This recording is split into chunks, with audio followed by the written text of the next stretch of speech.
Hello there, Seraphim17 once again. This is my Bayonetta Hard Pure Platinum. This is Chapter 3, Verse 1 against a bunch of enchants, I believe they're called. Are they? No, these are not enchants, these are harmonies, sorry. I hate this enemy. This is one of the worst enemies on the game. Because it is a bullshitty, flying, evasive nonsense monster that has a handful of attacks that it can do off of screen, including firing projectiles at you, which I do believe the enemies pacify a little bit, but like if they start a move and you spin the camera, I think they finish the move. And the amount of times I've been hit off screen by this enemy is really frustrating.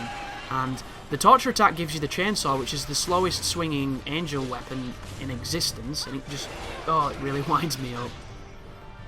But luckily enough, you don't fight that many of them, and I appreciate that there are a little bit of diversity. I just hate anything that flies. Like, if they were super aggressive, I'd have no problem with them, because then they'd come down to your level, but they don't. They lounge about, and, ugh, it's just a pain in the ass. But try and get the witch time if you can. Try and hit them with the chainsaw. If you miss with the chainsaw, you can cancel with the dodge, which you'll see me do quite a lot. And afterwards, do not miss the Alfheim portal that is glowing in the background. For some reason, I never saw it. I was too busy hating this fight, and I had to do this level twice. 3 times, sorry. Which includes doing the Alfheim that I put up on YouTube, the one without witch time, which, to do that, it took a ton of tries, because I'm just not good at Infinite Climax. But there is verse 1. The Alfheim is actually really easy, and I wish the one I'm stuck on at the minute was as easy as this, but unfortunately, instead of having harmonies, you have a fairness, or a fearless. I think it's a fairness you've got. And the fairness is, it's a dick, man. It's an absolute dick. Not only is he armoured, and can he somehow block your grabs when you use the cool shoulder whip, but it also has an anti-air move, which is incredibly fast. So, yeah, just be careful. But all you have to do here is get lucky. Get lucky and hope the game doesn't screw you like it screws me a lot. And I'm just not good at staying in the air. I appreciate you can do things like Crow Within and combos that hold you in the air and stuff, but it's just not how my brain is wired, so I think I get as high as I can, and then I use a torture attack, because the torture attack against this enemy lasts really long, so, you know, why not? There we go. Don't worry about your skill points on these, they're never about high skill, because it's got nothing to do with combos, it's all about staying in the air. You can also use the swords to hold that aerial sword attack and cancel into Crow Within. But here is verse 3. This is a very quick one, and you have to attack this dude quite a bit to get some combo points off him, because if you don't, you will not get the requirement. So trigger your witch time, do a couple of combos, and then get the hell out of there before the lava damages you. So, nothing too impressive, you know, nearly 200 combo, 260 combo, enough to get you through that very quick fight, and then this is your introduction to the Fearless. So this enemy fires and attacks quite strangely. The fireballs it does are very quick, but they're really good for either parrying back at him or for getting witch time off of. That run right there, if he hits a wall, will stun him and give you an opportunity to beat him up and launch him. This is an enemy that can only be pulled with the whip when he has no armor on, or when he's in witch time, because witch time affords you properties that you're not allowed to do out of it, because it's awesome. But also he has the ability to scream and kind of stun you, which he usually follows up with a fireball, and sometimes it can be very difficult to get out of without taking damage. So this is a new enemy. It's an enemy that's not that difficult, but it's also one that you have to get used to before you're going to be good at fighting. And you need to get good at fighting them, because you're going to fight numerous versions of them at the same time. So just be aware of that, like, you know, 1 fairness and 2 fearless, which is 3 of those dogs at the same time. And if you're not comfortable with fighting them, they're going to rip you a new one. But in this Alfheim for verse 5, it is use angel arms, and the bow is the most powerful angel arm, I believe, in the game. Like, aside from maybe the chainsaw, which is useless, in my opinion, I hate it. This thing is insane. Like, I never used the bow when I used to play, I always used to use the combo on it. So I was unaware just how good this bloody thing was. But the problem here is I don't think you can use your gun to do damage to the enemies to keep your combo going, and if you can, I didn't know that or forgot that you could, which is why I keep getting my combo dropped, so this is not probably going to be the highest of scores for that. But the game understands this, so it's not too, restrictive when it comes to the score requirements. If you happen to be playing this on Infinite Climax, a lot of the combo score requirements are considerably lower because, you don't get witch time, and witch time's an instant modifier. So, I'm not saying that the score requirements are easier, because witch time is something that makes the game considerably easier, but some of the challenges, some of the verses to Pure Platinum are considerably easier on that difficulty just because of the lower requirements. But that difficulty itself is so damn, challenging that it makes up for it in other ways. So the final wave of this, it might be the Grace and Glory, I can't remember. Which, I know Grace and Glories are annoying, guys. I know the attacks are damn fast sometimes, it's almost impossible to see that they've hit you. But you need to try your best to learn them and understand them, because if you can... You see that just then? That was terrifying. I managed to get a parry then, and I did not go for it, folks. It's just how the analog fell, and it saved my life. Because sometimes when you come out of witch time, the transition is so quick that you transition directly into a hit, and that's exactly what would have happened had that parry not occurred. So, this is the final wave. It's up against a Beloved. The Beloveds are one of the biggest enemies in the game, but they're also one of the easiest. The one coming up later on that can do magic is a little bit trickier, but this guy is... I look forward to fighting these dudes because they're just fun. And I believe that is the end. And you can pick up those weapons, but you never take them out of the Alfheims. It's daylight robbery if you ask me. But there we go. Onwards and upwards. So this is the one I posted a video from the other day. It's a triple Ardo fight on a wall, using the moonwalk or whatever it's called. Problem with this fight is, if you throw the Ardos off this piece of geometry, it can take them a week to get back to you because they're retarded, and it ruins your time, it ruins your score potential. It's just a pain in the ass. And on top of that, if you try to combo them too high, which is the best way to fight Ardos, is to isolate one of them in the air and beat him up, it doesn't allow you because you take fire damage, as I displayed in that video I uploaded when I was trying to get a little bit more competent at juggling and using the afterburner kick. I got punished for doing it, which is a little bit sad. But keep your combo going using your gun. Utilize your moves. In Witch Time, your moves are always going to be money in the bank, so using Witch Time is really key to scoring and scoring well. And just be aware, do you see how it says 1 on my combo list? That is because it is atrophying, and you'll notice after I did the move just then, it put the score degradation back to normal, it reset it, and now moves are going to start giving me higher points. But I think that's the end of the fight. Yeah, there's the save, so now we just have to do this kind of silly quick time event. Bear in mind, if you take damage off environmental hazards at this point, it will degrade your rank. I have no idea if environmental hazards between verses count towards your overall rank, but I don't take damage in those just in case. I'm kind of paranoid that way. But I'm always reminded just how much fun this game is. Even when I'm getting my ass beaten up and I'm getting frustrated at the lack of a restart checkpoint, it's still really fun. I can put in other action games of this nature, and there'll always be something that pisses me off in those games that forces me to stop playing them. Bayonetta doesn't have that, and I think that's why I adore it so much. Every single encounter seems to be somehow different. You're always fighting on something that's more interesting than your average action game.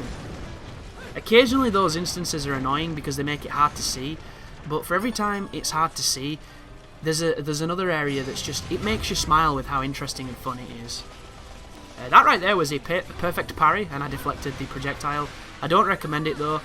The timing is really, really, really tight, and I find it easier to do it when I'm not trying to do it, which is kind of crazy when you think about it.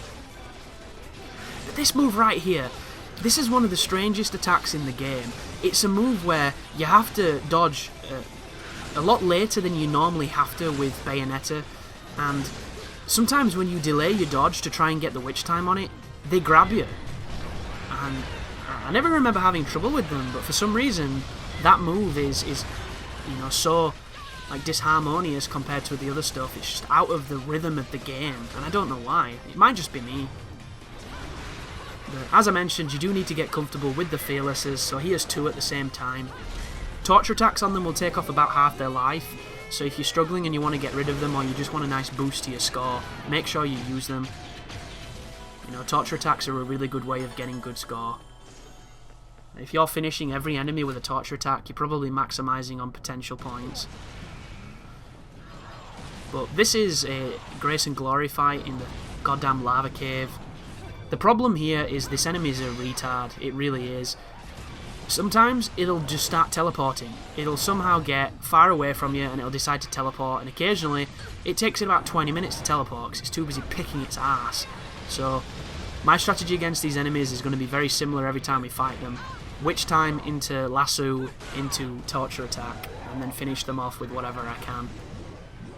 I cannot describe how much it simplifies this enemy, but at the same time, it's not the best if you want to learn how to avoid them, learn how to see how they fight. You're going to have to do things along the lines of fighting them to get that knowledge. Word of warning, if you take damage from the environment here and you restart, you will have to do that fight again, because there was not a save point. So, be warned. This is a Brave. So this is a tiny trio of beloveds called Braves that have this awesome Ginyu Force technique where they fuse together into, you know, a super beloved. And I really like fighting this enemy. I think they're really fun because they're not as big as the beloved, so you don't have to, you know, get screwed by the camera so much. You don't have to be on the ball with that. And it's just fun. God, it's so fun. Like, look at that. That is one of the easier pure platinums in this chapter because the enemy is really predictable. But then there's this, which is those enemies you've just taken on, just fought, sorry, but you can't use witch time. So how I do this is pretty simple. I'm not focusing on my combos here, guys. My combos are white noise. All I'm doing is I'm holding the attack buttons and I'm waiting for the evade so I can dodge offset the moves. I killed that first guy really quickly so I could get his weapon.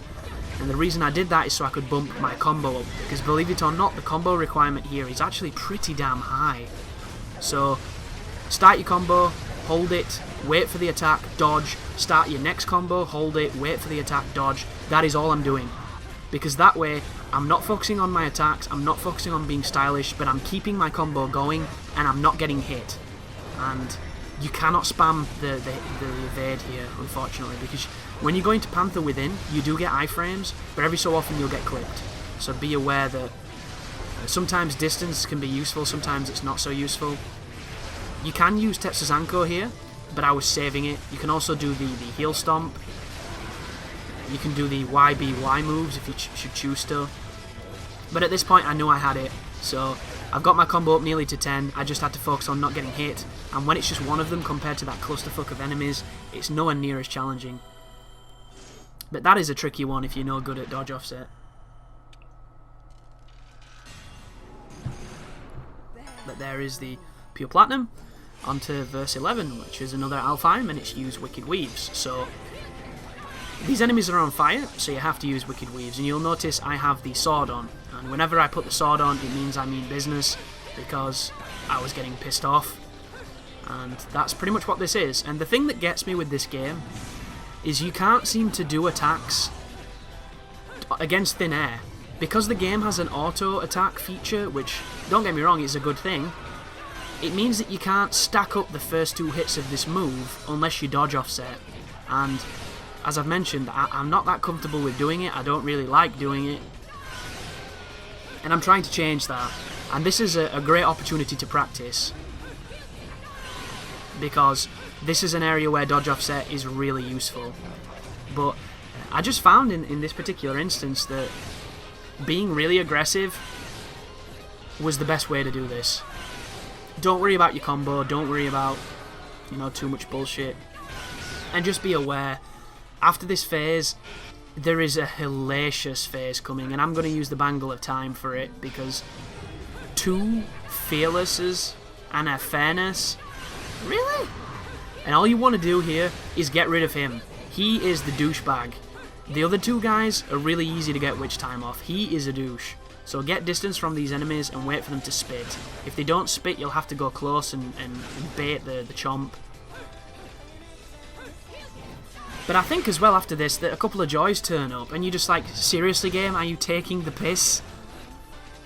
Because that's the thing that I just don't understand when there's, you know, so many potentially tricky enemies in rapid succession. Like, that's what checkpoints were made for, and this is no checkpoints. So you're going to notice I'm playing very defensively. I should be using dodge offset, but I'm not. That should have been one. I don't know why I didn't do that. You can also do panther offset, which is actually really good. That's the growl that immobilizes you. He always spits the rock afterwards if you're too far away for a charge attack. And I believe this should be the end of that. Oh no, there's no joys.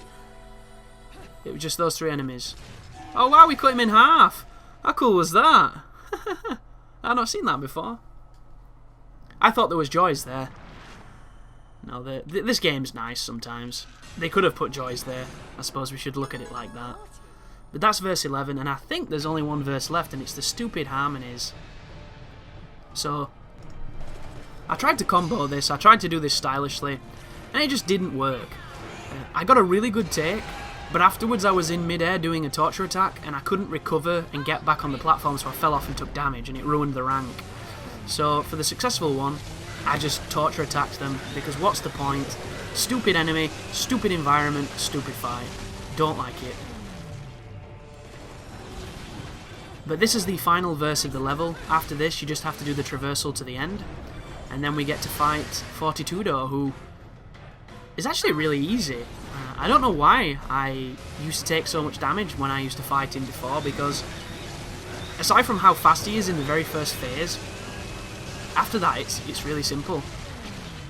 I don't know, maybe I'm a better player, I can't quite tell, but I know on my walkthrough I probably get beat up quite a lot by Fortitudo. Because back then, like, I understand that I have only played hard mode twice when I made that guide. And this is only my third time through hard mode, but I'm doing it in a really, you know, eclectic and challenging way. But thank you for watching, and you take care now.